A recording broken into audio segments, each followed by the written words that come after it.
Before the wired, or what we now call the internet, and before platforms like TikTok made Duvet by Boa blow up again, did you know there was something that came before it all?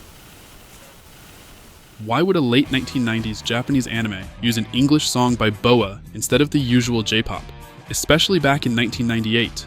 It was a kind of fateful encounter. Boa was in Japan during the series' creation, and one of the directors, Chiaki J. Konaka, heard the song and wanted it for Serial Experiments Lain. But what exactly is Serial Experiments Lain? Would everyone who's seen it agree on the answer? Track 44. The show started as a way to promote a game, but became something much bigger. So what makes Lain such a cult classic? Today, I'm going to break down what I believe are the 4 main reasons. You might be wondering, what is an alien doing in a show like Serial Experiments Lain? Well, to answer that, we first have to look at a big part of what makes Lain so compelling.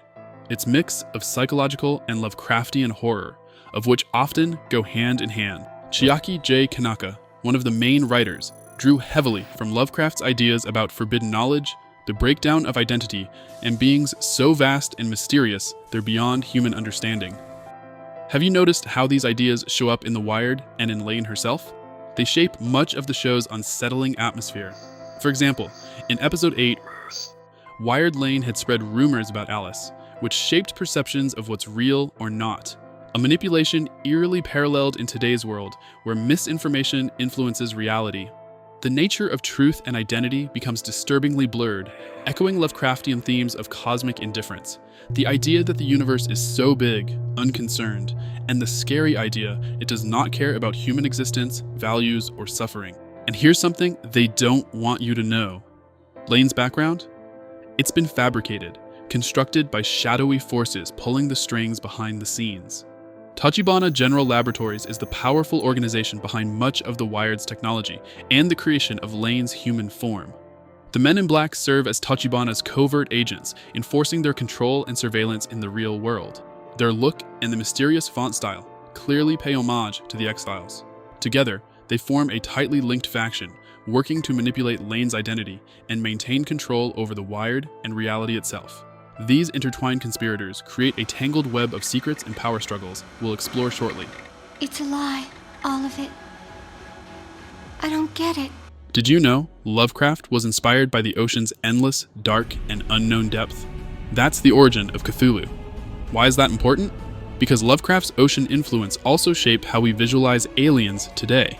Konaka also worked as the head writer on Digimon Tamers, where he introduced eldritch and Lovecraftian tones that were not present in earlier Digimon series. How does that fit with Lain? It shows his skill for blending technology and digital worlds with cosmic horror themes, something core to Lain's atmosphere. Now, about that alien figure. It's not the usual alien you'd expect. There's just one alien version of Lain, called Glain. In Layer 9 Protocol, the show reveals that conspiracy info about the Roswell incident was leaked through The Wired and actually reached Lain, causing her to hallucinate that gray alien we see at the start. But that hallucination can also be understood as a physical manifestation of collective human consciousness and urban legends bleeding into the real world. Then, the show brings up the Majestic 12 documents, supposedly created by the US government to help recover and investigate alien spacecraft, though most people think it's a hoax. The episode also mentions John C. Lilly, the guy who gave LSD to dolphins in some pretty wild experiments trying to reach aliens. He used sensory deprivation tanks and drugs, and even claimed he met aliens during those trips. Fun fact, the video game character Echo the Dolphin was inspired by his work. Let's all love Lain. Let's all love Lain. Let's all love Lain. Let's all love Lain. Let's all love Lain. Lain. But seriously, who or what is Lain? The show never gives you one clean answer on purpose. But here's the first big question.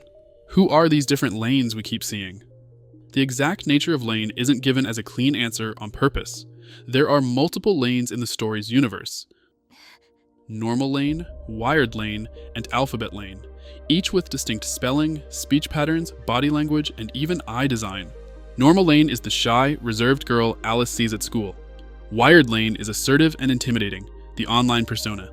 Alphabet Lain, mischievous and imp-like. They were right. It was you who told everyone, wasn't it? The rumors that were going around school were true. A gossip girl, really. Despite these differences, all are just one side of the many faces of Lain, reflecting how people live many lives offline and online with various personas. Then there's Glain, that alien figure who represents what could be called the creepy Lain's alienation, the part of her that eternally feels out of place, always lurking behind the door, never quite stepping fully into daylight. This visual captures her sense of never truly belonging in the real world. Looking beyond Glain and the anime, in the anime, game, and other forms of media, these versions of Lain all remain fundamentally her, different expressions scattered across mediums. The core idea this embodies is that there are infinite Lains branching everywhere, spreading in a chaotic and unpredictable way. Every Lain is different, but everyone remembers the bear suit.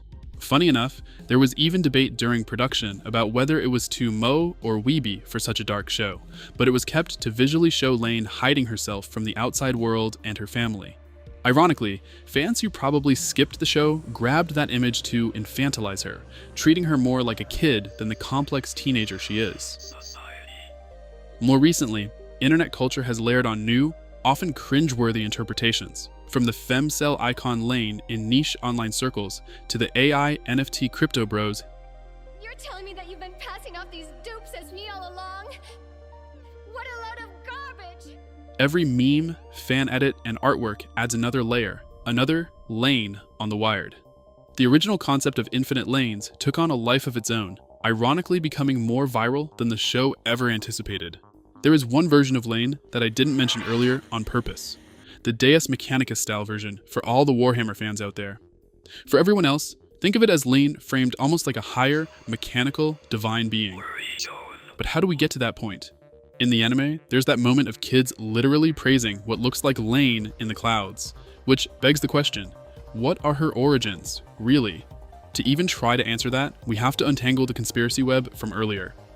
Tachibana Labs is a company experimenting on gifted, psychic kids, which makes it easy to read Lain's physical body as a vessel built to house what seems to be the human unconsciousness taken form. That would explain why we see her using what look like psychic powers in the show, a byproduct of that experiment rather than something natural. The Knights are a hacker group who infiltrate Lain's alleged sister through the Wired bleeding into real life, effectively turning her into a broken spy working for them. The Knights, knowingly or not, end up serving our main antagonist, Airi, who used to work at Tachibana, illicitly injected himself into Protocol 7, and now is trying to claim Lain as his own creation. The guy has a textbook divinity complex. Put all of that together, and you can see why so many people read Lain as a kind of artificial divinity sitting above the network. And even now, decades after that first 1998 airing, people are still arguing over what she actually is: an experiment, a program, a divine being, or something in between. To conclude, you could say Lain is a confusing show, and there are different interpretations beyond mine that you could probably find. Much of Boa's duvet opening theme captures the core idea of identity that runs throughout, amongst the vibes that fit with the show. The show managed to survive as a cult classic with an active fandom to this day. From 1998 message boards to today's Reddit threads and viral edits, Lain continues to inspire discussions and new interpretations.